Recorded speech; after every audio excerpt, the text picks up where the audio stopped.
Agora eu quero te fazer uma pergunta. Você consegue se lembrar do que você fez ontem de manhã? Do que você almoçou? Do detalhe daquele livro que você leu? Como é que está a sua memória? Se não está muito boa, é bom ficar de olho para ver se você não está exagerando, por exemplo, no uso do celular ou do computador. É porque o excesso de informação dificulta a nossa capacidade de memorizar as coisas. Pare e tente lembrar da última vez que você decorou o número de telefone de alguém. Tem o meu, da minha mãe, do meu noivo, do meu cunhado, acho que das minhas amigas. Na memória mesmo? Da minha mãe, do meu esposo, acho que só. Os outros, dos amigos? Só o celular mesmo.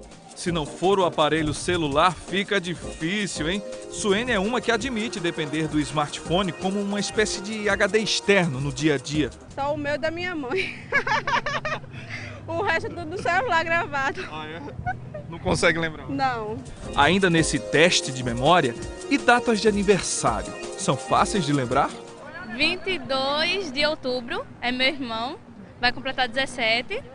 11 de fevereiro é meu irmão que vai completar 12, 4 de agosto minha mãe e 25 de junho meu pai. O ano de nascimento? Minha mãe parece que é 76, meu irmão é 98 e o mais novo é 2004. Tá, a memória da Kerlane é boa para datas, mas se é para lembrar do assunto estudado para a prova... Dá um branco, ninguém lembra de nada.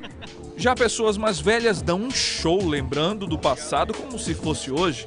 Ivan Costa, por exemplo, tem 70 anos e é conhecido como cineminha desde os tempos de estudante pela facilidade em saber e lembrar de muita coisa sobre filmes de várias épocas. A última caçada é com Robert Taylor e Stuart Granger, em 1956, direção de Richard Brooks. Ben-Hur é de William Wyler, de 1959. Seu Joaquim Inácio é outro de memória boa. Lembra saudoso dos eventos que aconteciam no centro da cidade tempos atrás. As paradas de 7 de setembro, a festa das neves, que era praticamente minha casa, ficava dentro da festa das neves. Então tudo isso a gente guarda, né? Não dá para esquecer, não. Pesquisas já revelam que a nossa memória a longo prazo tem uma capacidade de armazenamento praticamente ilimitada, enquanto que a memória de curto prazo tem um armazenamento limitado. Esse armazenamento é muito frágil e pode ficar ainda mais comprometido com o uso das tecnologias, da internet.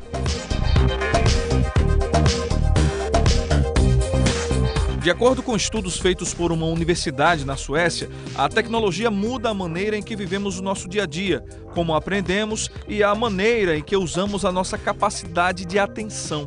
Isso pelo menos não é problema para a Maria de Lourdes. A contadora não guarda tudo na memória, dribla os esquecimentos se valendo das anotações para lembrar do que precisa fazer. É no painel do carro, no espelho do quarto, no do banheiro e na porta da geladeira nem se fala. Ela coloca as anotações em tudo que é lugar onde possam ser vistas. É em casa, no trabalho, é onde eu estiver, reunião com meus irmãos da igreja, em toda situação eu tenho que estar anotando. Ajuda você a lembrar? Muito! Ajuda não só a mim, ajuda quem está ao meu lado também. Por muitas vezes em reuniões, procura saber de Lourdinha que ela anotou. O hábito compulsivo em anotar tudo contagia quem está por perto. Os filhos de Maria de Lourdes são exemplo disso. De tanta gente anotar para ela, acabou criando o hábito de anotar para nós mesmos, e aí ficou. O vovô, ele costuma dizer, anote para não esquecer.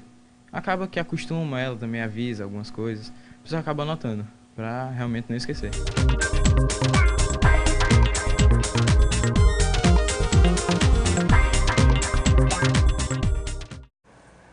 E são sobre essas situações agora que eu vou conversar com o médico neurocirurgião Emerson Magno. Seja muito bem-vindo, doutor, aqui ao Bom Dia Paraíba. Bom dia, Patrícia. Me parece que tem duas situações aí com relação à tecnologia.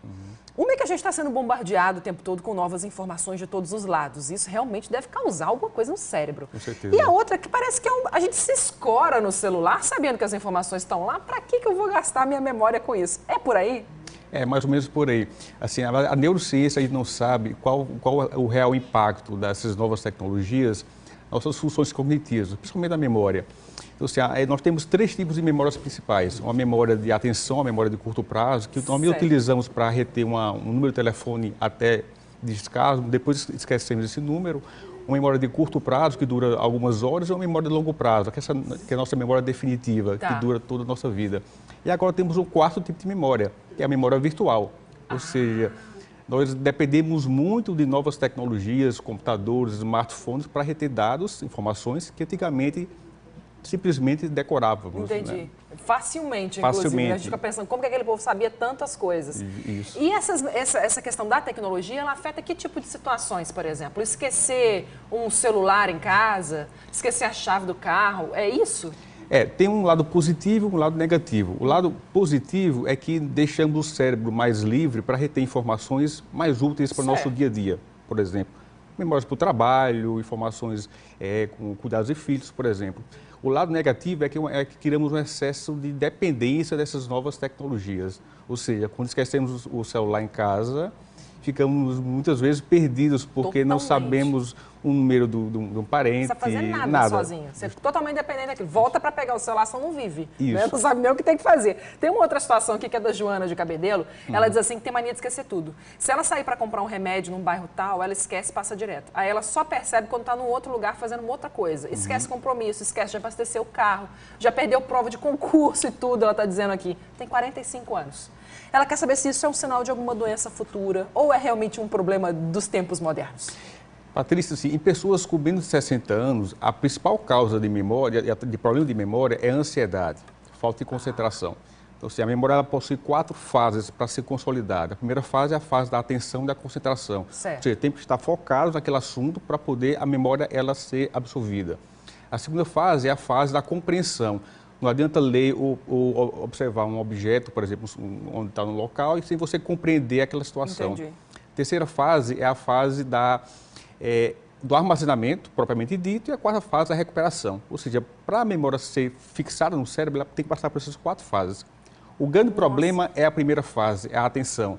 Então, muitas vezes nós estamos distraídos, conversando com uma pessoa no telefone, ou pensando em outro assunto, e aí esquece contar o celular. Não é uma doença, então, a princípio. Pode ser uma questão realmente de hábito, de rotina. Isso. A causa mais comum é hábito, rotina e ansiedade. Mas, claro, em pessoas jovens também existem doenças que podem causar problemas de memória. A Maria de Campina Grande quer saber quais são os primeiros cuidados a serem tomados quando a pessoa começa a esquecer as coisas. Se é um esquecimento muito rotineiro e que, além esse esquecimento ele traz prejuízo para o dia a dia, seria interessante uma avaliação médica e neuropsicológica para ver se há alguma patologia por trás desse esquecimento frequente. A gente mostrou na reportagem a Lourdinha que anota tudo em todos os lugares da casa. Isso funciona? Funciona sim. É eficiente. No meu caso, eu tenho uma dúvida com relação a isso, porque assim, você coloca lá um exame que você tem para fazer em fevereiro. Se eu colocar agora, com o passar do tempo, aquele papelzinho vai passar a fazer parte da paisagem da casa. Ele não vai funcionar mais para alertar. Como fazer nesses casos assim? Muitas vezes o próprio fato de a gente escrever ou anotar, isso já ajuda na retenção da memória. Verdade. É um primeiro passo. A gente vai voltar a falar agora sobre esquecimento e memória aqui no Bom Dia com o médico neurocirurgião Emerson Magno. Doutor, recebendo muitas perguntas aqui do pessoal de casa. Olha só, a Maria Fernanda, que é da cidade de Souza, quer saber se existe algum exercício para melhorar a memória. Assim, bom dia, Maria. O principal exercício que melhora a memória é o exercício físico aeróbico, ou seja, uma caminhada, andar de bicicleta, tudo que fosse, principalmente o coração, melhora a parte de circulação cerebral e oxigenação. Então, isso já é provado por estudos que exercício físico aeróbico é o principal exercício para melhorar a memória. Thelma, do bairro de Tambalzinho, João Pessoa, disse que esquece tudo, principalmente datas, e ela tem 40 anos. Quer saber se pode ser Alzheimer? Não, é bem pouco provável que seja Alzheimer. O Alzheimer ele inicia após os 60 anos.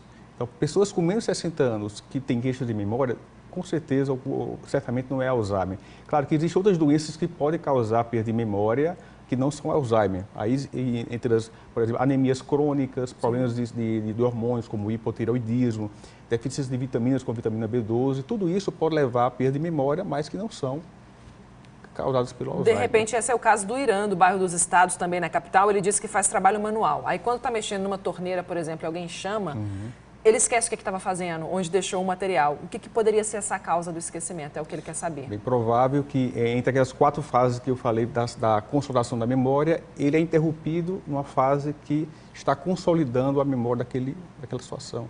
Então, é um interrompimento. Algum momento aí tem uma falha, Justamente. né, doutor? Rita Cavalcante, de Campina Grande, pergunta se o esquecimento momentâneo pode ser algo mais grave ou se é realmente algo da rotina. Ela esquece o que vai pegar de um cômodo do outro para casa.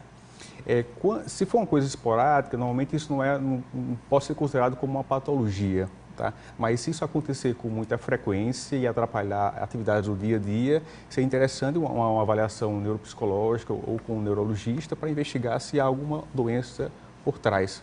Cláudio disse que fez uma cirurgia de epilepsia. Depois disso, ele não consegue entender direito o que a pessoa estava falando. Ele quer saber se pode ser algum problema de memória ou ansiedade mesmo. Pode ser também de memória. Na cirurgia da epilepsia é muito comum, depende do tipo de cirurgia, existem vários tipos, mas uma cirurgia que é a mais frequente, retiramos uma parte do hipocampo e do lobo temporal. O hipocampo e o lobo temporal são uma das principais regiões do cérebro que retém a memória inicialmente e também faz com que essa memória de curto prazo vire uma memória de longo prazo. Então, talvez a própria retirada de uma região do lobo temporal ou do hipocampo pode prejudicar a retenção da memória. Que bom, doutor, que deu tempo da gente responder a muitas pessoas aqui. Esse assunto é bem amplo, né? E pelo que eu pude ver, com muitas perguntas chegando, interessa a muita gente. Com certeza. Que bom que a gente pôde tocar nesse assunto e alertar as pessoas de casa. A gente volta a falar sobre esse assunto. Muito obrigada mais uma vez por ter vindo aqui ao Bom Dia Paraíba, doutor. Bom trabalho, bom dia para o senhor. Obrigado.